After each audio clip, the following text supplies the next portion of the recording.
Marissa stood near the marble-paneled wall of Maison, her fingers wrapped tightly around the leather strap of her purse as if it were the only thing anchoring her to the room. The table in front of her gleamed under warm chandelier light, dressed in white linen and crystal glassware, set for 6.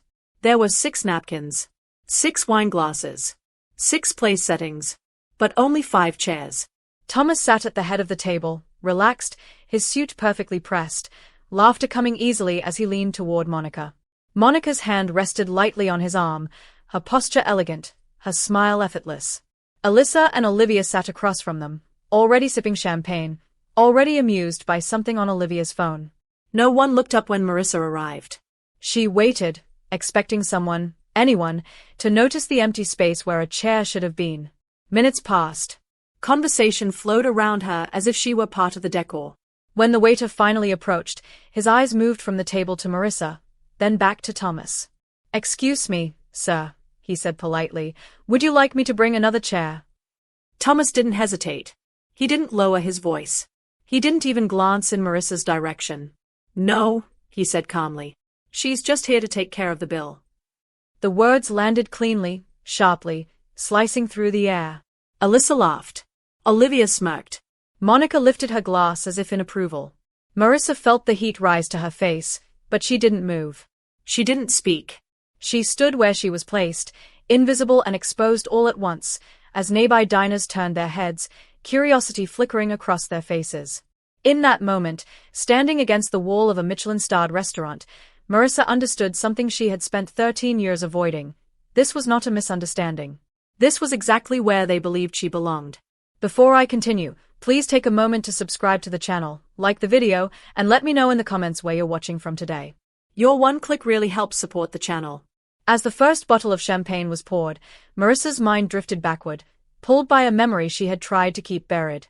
13 years earlier, she had stood in a hospital room that smelled of antiseptic and wilted flowers, holding her mother's hand as the machines hummed softly around them. Her mother's grip was weak, but deliberate. "Promise me," she whispered, her voice barely strong enough to rise above the beeping monitors.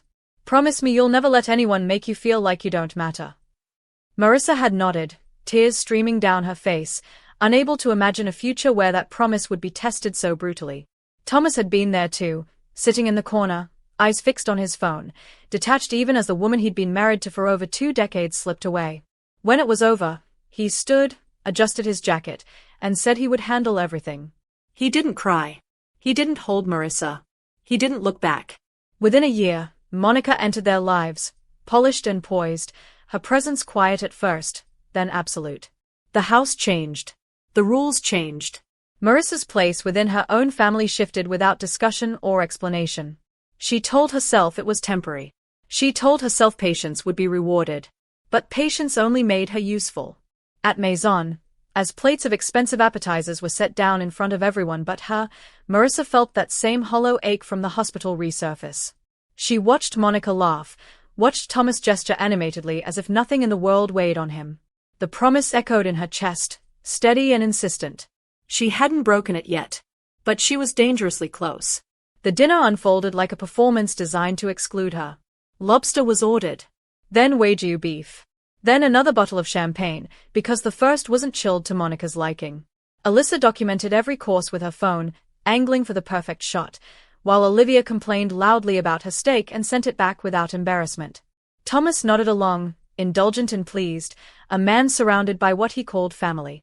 Marissa remained standing, shifting her weight subtly as her legs began to ache, aware of the glances from nearby tables, aware of the staff trying not to stare. No one offered her a menu. No one asked if she wanted water. Monica commented on her dress in passing, suggesting a different color might suit her better, without once suggesting she sit down. The cruelty wasn't loud. It didn't need to be. It was deliberate, practiced, and effortless. When Thomas finally looked at her, it wasn't with concern. It was with expectation. As if her role had already been agreed upon. As if her silence was consent. The laughter at the table rose again, and Marissa felt a familiar instinct urge her to disappear, to endure, to pay whatever emotional price was required to keep the peace. But something had shifted. The humiliation was no longer dull. It was sharp, clarifying. She wasn't being tolerated. She was being used. And for the first time, The realization didn't make her smaller. It made her alert. The promise her mother had taken from her all those years ago didn't feel like a burden anymore. It felt like a warning she was finally ready to understand. When the bill arrived in its leather folder, Thomas didn't even open it. He slid it across the table with 2 fingers and looked directly at Marissa. "Go ahead," he said, his tone casual, almost kind. "Take care of it." The number printed inside was staggering, a sum that represented excess layered on excess, a meal she hadn't touched, an evening she hadn't been invited to participate in. Marissa picked it up slowly. Her hands were steady. She walked toward the cashier, aware of Monica's satisfied expression, aware of Alyssa whispering something to Olivia that made her giggle. As her card processed, Marissa felt a strange calm settle over her. The transaction completed. She signed, thanked the cashier, and turned back toward the table. Her phone buzzed softly in her purse, a reminder of something she had prepared long before this night. Thomas was already ordering more champagne, already assuming the world would continue to work exactly as it always had. Marissa returned to her place by the wall, her posture straight, her expression unreadable. The laughter resumed, louder now, careless and unguarded. None of them noticed the quiet shift in the room. None of them realized the evening had already reached its turning point. 10 minutes later, the waiter returned, his expression uncertain. "Sir," he said to Thomas, lowering his voice slightly, "I'm sorry, but your card has been declined." Thomas laughed, sharp and dismissive. "That's impossible. Try again." The waiter did. Then again. Each attempt ended the same way. Monica's smile faltered. Alyssa lowered her phone. Olivia straightened in her chair, confusion replacing amusement. One by one, Thomas handed over different cards, his confidence thinning with each refusal. Whispers spread through the dining room.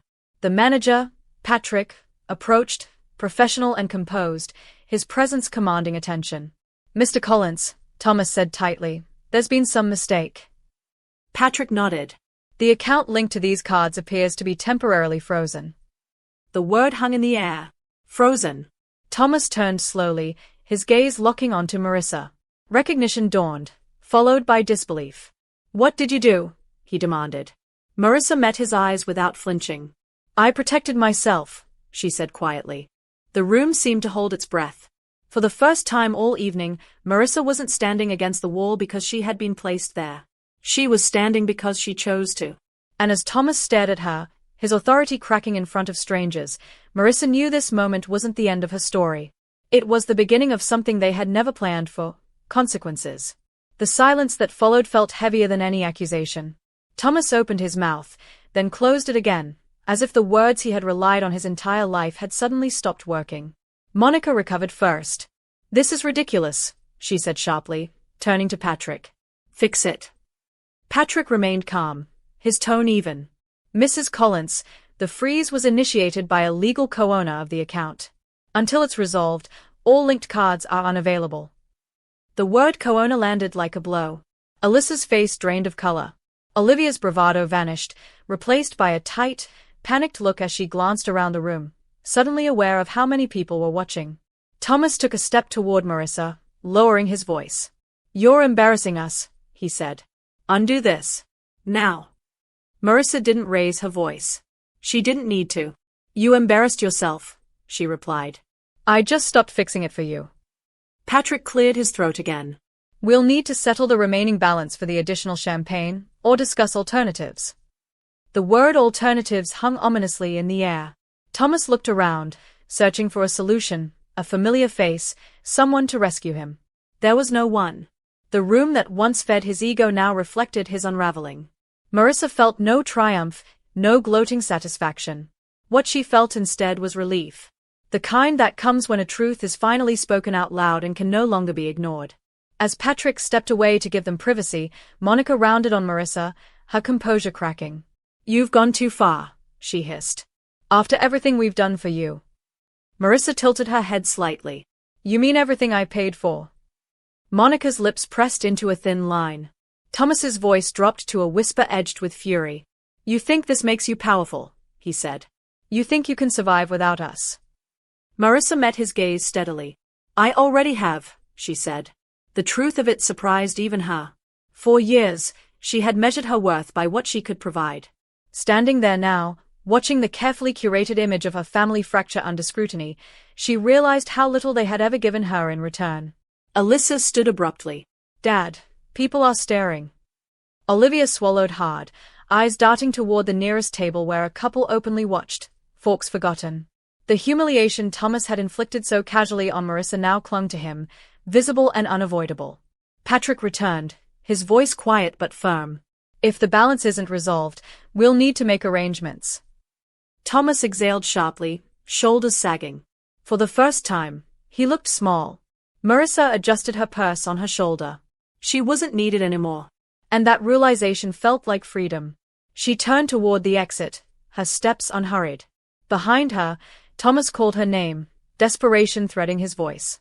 Marissa, wait. She paused, but she didn't turn around immediately. We can talk about this, he said. You don't have to do this. She faced him then, really looked at him, not as the man she'd spent years trying to please, but as someone who had made his choices again and again. This isn't something I'm doing to you, she said evenly. It's something I stopped doing for you. Monica scoffed, but the sound lacked conviction. Patrick watched the exchange with quiet attentiveness, understanding etched into his expression. Marissa gave him a small nod of thanks, an acknowledgement of dignity preserved. She walked out of Maison into the cool night air, the city humming around her, indifferent and alive. Her phone buzzed as she reached the sidewalk. A single message from Nathan. The freeze is active. You're protected. Marissa exhaled, tension she hadn't realized she was carrying finally releasing. The night felt different now. Lighter. She wasn't running away. She was stepping forward. The next morning, sunlight streamed through Marissa's apartment windows as she sat at her kitchen table, a cup of coffee cooling between her hands. Her phone rang. Thomas's name filled the screen. She let it ring once, twice, then answered. His voice was hoarse. We need to talk about the account, he said. There are obligations. Payroll. Contracts. Marissa listened, unmoved. We can talk, she said, with Nathan present. And only about separating what was never meant to be shared. There was a pause. Then a reluctant agreement. She ended the call feeling steadier than she had in years. The fear that once followed every interaction with her father was gone. In its place was clarity. Boundaries were not cruelty. They were necessary. She looked down at the simple ring on her hand, the one her mother had worn for decades. The promise she'd made in that hospital room no longer felt fragile. It felt solid, rooted in action instead of hope. That afternoon, Marissa sat across from Thomas in Nathan's quiet office, documents spread neatly between them. The air was tense but controlled. Nathan guided the conversation with precision, outlining terms, protections, and the path forward. Thomas signed where he was told, his movements stiff, resigned. When it was done, Marissa felt no urge to linger. She stood, gathered her things, and offered her father a final, measured look. This didn't have to end like this, he said quietly. It didn't have to go on like it did either, she replied. Outside, the world moved on, unaware of the quiet shift that had just taken place. Marissa stepped into it with her shoulders back, no longer defined by the space she was denied, but by the ground she now claimed. In the weeks that followed, the effects of that night at Maison rippled outward in ways Marissa hadn't anticipated. At work, the change was immediate. Thomas no longer spoke over her in meetings or dismissed her analysis with a wave of his hand. He listened now, carefully, sometimes too carefully, as if every word she said carried the potential to undo him again. The office gossip shifted as well. People noticed the new balance of power, even if no one openly discussed it. Marissa was given an office with windows, not as a reward, but as a correction long overdue. Still, the air between her and her father remained strained, professional but brittle. Monica stopped coming into the office entirely. When Marissa did see her at company functions, Monica's warmth had evaporated, replaced by a distant politeness that barely masked resentment. Alyssa and Olivia faded from Marissa's daily life, their messages abruptly non-existent now that requests for money went unanswered. The silence was noticeable, but it wasn't painful. It was revealing. For the first time, Marissa saw her relationships clearly, stripped of obligation and guilt. She wasn't missed. She was no longer needed. And instead of breaking her, that truth gave her space to breathe. Nathan finalized the financial separation with methodical care. Accounts were untangled. Assets were documented. Every safeguard Marissa's mother had quietly put in place years earlier proved intentional and precise. She planned for this, Nathan said one afternoon as they reviewed the final paperwork. Not the confrontation, but the outcome. Marissa nodded, her throat tight. She began transferring her portion into accounts with only her name attached, watching the numbers settle into their new places. It wasn't about the money anymore. It was about autonomy. About knowing that no one could reach into her life uninvited again. When Thomas requested meetings, they were scheduled through assistants, agendas attached, boundaries clearly stated. The dynamic was no longer personal. It was contained. Marissa found she slept better, ate better, thought more clearly. The constant low-level anxiety she had carried for years, waiting for the next demand, the next bill, the next quiet expectation, slowly loosened its grip. Peace, she realized, wasn't loud or dramatic. It arrived quietly, like something that had been waiting patiently for her to choose it.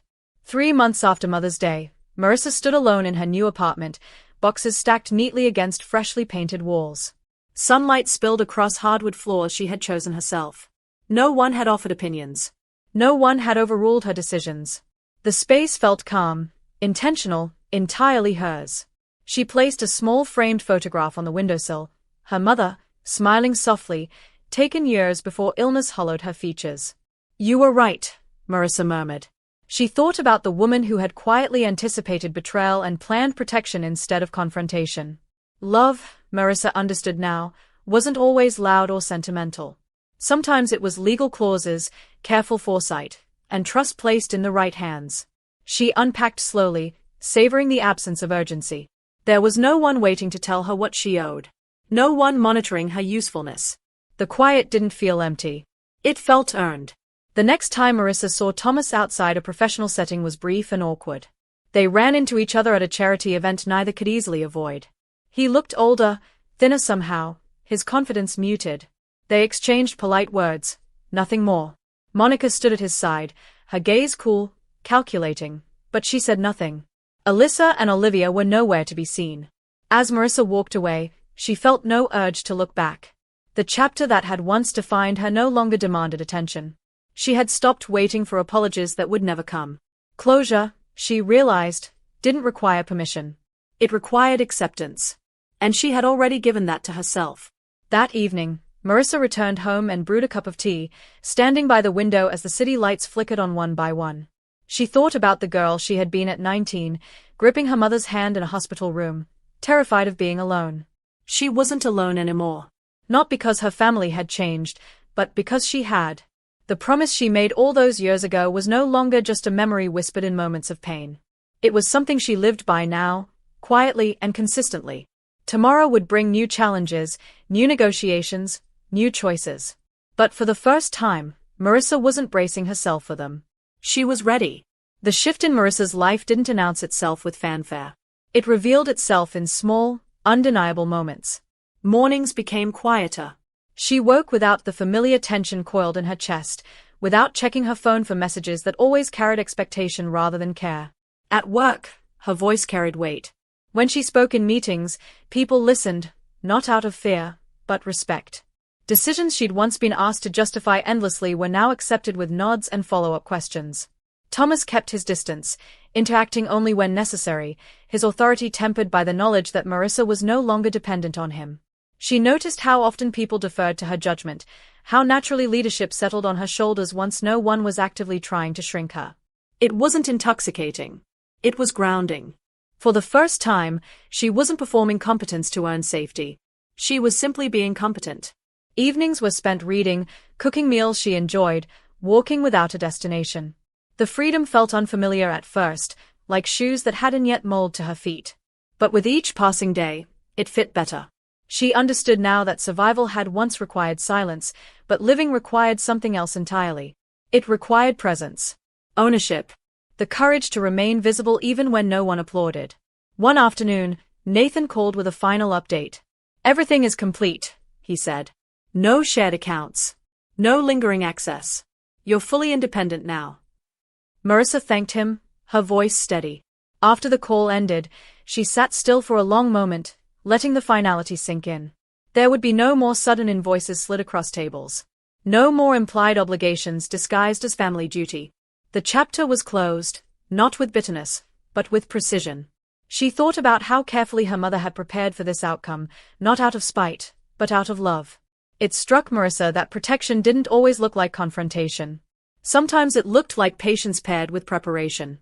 That realization softened something inside her. She wasn't angry anymore. Anger required energy she no longer needed to spend.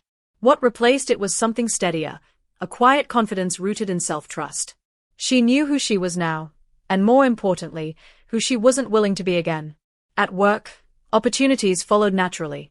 A new project landed on her desk, one that would have once been given to someone else despite her expertise. This time, it was hers without debate. She led the negotiations, anticipated risks, and guided the team with clarity that came from years of being underestimated. When the deal closed successfully, congratulations came from every direction. Thomas offered a brief acknowledgement, nothing more, but Marissa didn't need his approval. She had stopped measuring success by whether it impressed him. That metric had expired. Her fulfillment came from knowing she had earned her place honestly, without sacrificing herself in the process. Late that evening, she caught her reflection in the office window, calm, composed, unmistakably present. The woman looking back at her wasn't invisible. She never had been. She had just been surrounded by people invested in pretending she was. Spring turned into summer, and with it came a quiet invitation Marissa hadn't expected, from herself. She took a weekend trip alone, driving along the coast with no schedule, no one waiting on her decisions. She walked along the water, shoes in hand, letting the cold tide lap at her ankles. For years, she had confused endurance with strength. Standing there now, she understood the difference. Strength didn't ask her to shrink or bend. It asked her to stand exactly as she was. She thought about the night at Maison, about the wall she'd stood against, the chair that had never been offered. The memory no longer stung. It felt distant, like a story she once lived but no longer inhabited. She smiled to herself, realizing how far she'd come without needing anyone else to validate the journey. On a quiet evening weeks later, Marissa sat on her balcony as the sun dipped below the horizon, painting the sky in deep oranges and soft purples. She held her mother's ring between her fingers, tracing its familiar edge. "I did it," she said softly into the fading light. Not in defiance. Not in triumph. Simply in truth. She had kept her promise, not by winning an argument or humiliating anyone, but by choosing herself when it mattered most. The world around her continued on, indifferent yet full of possibility. Tomorrow would come, as it always did, carrying both uncertainty and opportunity. But Marissa no longer feared either. She wasn't waiting to be invited to the table anymore. She was building her own. The call came late in the evening, just as Marissa was rinsing her tea mug in the sink. She didn't need to look at the screen to know who it was. Thomas rarely called after work hours unless something was wrong. She answered on the third ring. "Marissa," he said, his voice stripped of authority, quieter than she remembered. "Yes." There was a pause, long enough to feel deliberate. "We need to talk. Not about accounts. Not about work." She leaned against the counter, considering. "Then what is it about?" Another pause. "About us." Marissa exhaled slowly. "You can talk," she said. "I'm listening. But I'm not promising anything beyond that." They agreed to meet the next day, neutral ground, a small cafe near the river. When the call ended, Marissa didn't feel anxious. She felt curious. The old fear, that instinct to prepare for disappointment, never arrived. Whatever this conversation brought, she knew she would leave it intact. Thomas arrived early. That alone told her how much had changed. He stood when she approached the table, an awkward gesture that felt unfamiliar coming from him. "You look well," he said. "So do you," Marissa replied, taking the seat across from him without hesitation. He wrapped his hands around his coffee cup, staring into it as if searching for the right words. "I didn't realize how much I'd taken from you," he said finally. "I told myself it was practical. Efficient. I didn't think about what it cost you." Marissa studied his face. There was no performance in his tone, no audience to impress. "You did think about it," she said calmly. "You just decided it was acceptable." He flinched. "That's fair." Silence settled between them, not hostile, just honest. "I don't expect forgiveness," Thomas added. "I just needed to say it." Marissa nodded. I appreciate that you did. But understanding doesn't erase impact. I know, he said softly. For the first time, he didn't argue. As they stood to leave, Thomas hesitated. Will we ever be a family again? Marissa didn't answer immediately. She chose her words carefully, not out of fear, but respect for herself. We can have a relationship, she said. One built on clarity and limits. But not the one we pretended to have before. He nodded, accepting it. I don't deserve more than that. No, she said gently. But you can choose to do better going forward. They parted without tension, without promises that couldn't be kept. Walking back toward her car, Marissa felt something settle into place. Closure didn't feel dramatic. It felt quiet and complete, like closing a door you no longer needed to keep open. That night, Marissa invited a few close friends over, people who knew her not for what she could provide, but for who she was. Laughter filled her living room, easy and unguarded. Someone asked about her family, and she answered simply, honestly, without bitterness. I learned how to set boundaries, she said, smiling. That's not easy, one friend replied. No, Marissa agreed. But it's necessary. Later, after the guests had gone, she stood alone in the quiet, looking around the space she'd built for herself. Every choice in it reflected intention. No one else's expectations lived here anymore. Before bed, Marissa slipped her mother's ring off and held it in her palm, warm from her skin. I kept my promise, she whispered into the stillness. She wasn't angry. She wasn't triumphant. She was free. The story of her life no longer revolved around proving her worth to people who refused to see it. It revolved around choosing herself, again and again, without apology. Marissa turned off the light and went to sleep knowing something she hadn't known for most of her life. She didn't need a seat at anyone else's table. She had learned how to stand, how to walk away, and finally, how to sit comfortably in the life she built with her own hands.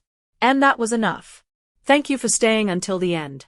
If this story reminded you that setting boundaries is an act of self-respect, you're not alone. Share your thoughts in the comments, and if you'd like more stories like this, subscribe and stay with us. Remember, you never have to earn your worth.